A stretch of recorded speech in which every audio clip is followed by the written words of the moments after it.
बिस्मिल्लाहिर्रहमानिर्रहीम। शुरू अल्लाह के पाक और बाबरकत नाम से जो दिलों के हाल खूब जानता है। अस्सलामुअलैकुम, वेलकम टू माय चैनल। कैसे हैं आप सब लोग? उम्मीद करती हूँ सब खैरियत से होंगे। मैं हूँ फातिमा और आप देख रहे हैं फातिमाज मेन्यू। आज मैं अपने हस्बैंड की फेवरेट रेसिपी आपके साथ शेयर करने जा रही हूँ, जो हमारे घर में तकरीबन हर हफ्ते लाजमी बनती है, क्योंकि मेरे हस्बैंड को मीठे खाने का बहुत शौक़ है और माशाल्लाह वो ये बहुत ही शौक़ से खाते हैं और इसलिए मैं उनके लिए अक्सर बनाती रहती हूँ। तो चलिए स्टार्ट करते हैं। बिस्मिल्लाहिर्रहमानिर्रहीम। यहाँ एक पैन में मैंने हाफ लीटर दूध ले लिया है। इसमें हम बॉयल आने का वेट करेंगे और जैसे ही इसमें बॉयल आ जाएगा हम इसमें बेक पाउडर का कलरफुल सेवइयाँ ऐड करेंगे 1 कप। और दूध मैंने यहाँ पे तकरीबन 1.5 लीटर जितना लिया था। 1 लीटर जितना दूध मैंने अलग से निकाल लिया था, वो इंशाल्लाह हम बाद में ऐड करेंगे जितना भी उसमें ऐड होना होगा। तो यहाँ मैं ऐड कर रही हूँ हाफ कप चीनी। तो चीनी आप लोग अपने हिसाब से कम या ज़्यादा ऐड कर सकते हैं। इसे मैं हल्का सा मिक्स करूँगी और इसमें ऐड कर दूँगी 3 अदद हरी इलायचियाँ, जिनके मुंह मैंने खोल दिए थे। और यहाँ मैं ले रही हूँ 2 टेबल स्पून जितना वनीला कस्टर्ड। इसमें थोड़ा सा पानी ऐड करेंगे और इसका एक मिक्सचर रेडी कर लेंगे कुछ इस तरह का।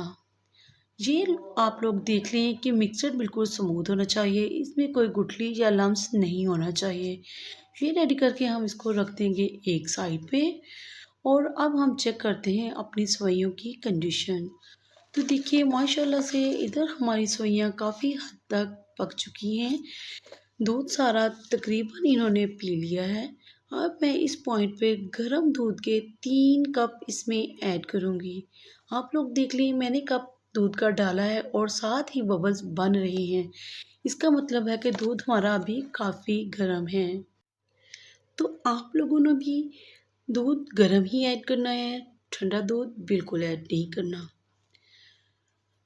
तो अब हम इसको पकाएंगे जब तक कि इसमें 2 बॉयल अच्छे से ना आ जाएं। तो देखिए हमारी दूध में बहुत अच्छे से 2 बॉयल आ चुके हैं।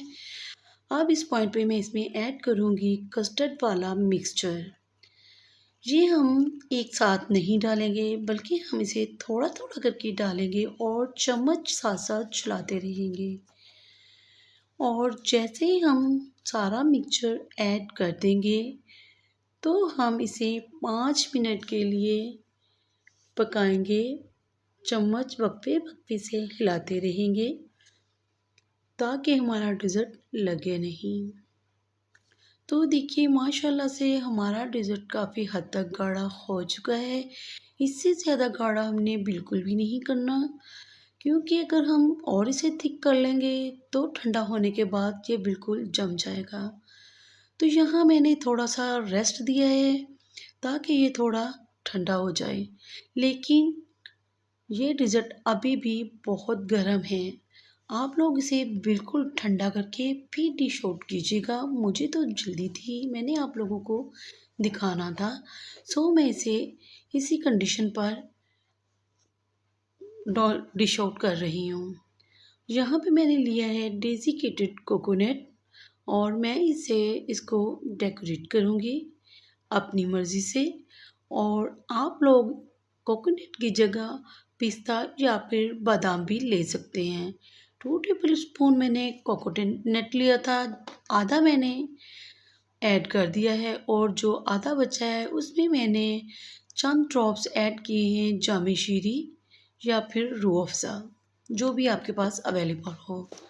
बेहतर होगा कि आप इसे हाथ के साथ अच्छे से मिक्स करें। और देखिए हमारा पिंक कलर में कोकोनट रेडी होके आ गया है। अब हम कुछ इसकी सजावट और करेंगे ताकि हमारा डेज़र्ट देखने में भी खूबसूरत लगे। तो आप लोग अपनी मर्ज़ी से कोई भी डिज़ाइन इस पे बना सकते हैं और माशाल्लाह ये खाने में बहुत ही लाजवाब बनता है। आपके मेहमान हैरान रह जाएंगे, पूछते रह जाएंगे कि ये तो बिल्कुल रेस्टोरेंट जैसा जायका है। खाने वाले कहते हैं कि ये सवैयाँ नहीं, ये तो फ़ालूदा है। तो देखिए माशाल्लाह से हमारा डेज़र्ट बनके बिल्कुल तैयार हो चुका है। आप लोग भी ट्राई करके ज़रूर बताइएगा कि आपको मेरी ये रेसिपी कैसी लगी। तो अगर आपको मेरी ये रेसिपी पसंद आए तो प्लीज़ मेरे चैनल को सब्सक्राइब कीजिएगा, वीडियो को लाइक करना बिल्कुल नहीं भूलना और प्यारे-प्यारे से कमेंट्स भी आपने ज़रूर करने हैं। तो आपके कमेंट्स का इंतज़ार रहेगा। आप लोग कमेंट्स बॉक्स में अपनी मर्ज़ी की डिश भी बता सकते हैं कि अगली डिश में आपके लिए क्या बनाऊँ। तो मिलते हैं इंशाल्लाह किसी नेक्स्ट वीडियो में। तब तक के लिए इजाज़त दीजिए। अल्लाह हाफ़िज़।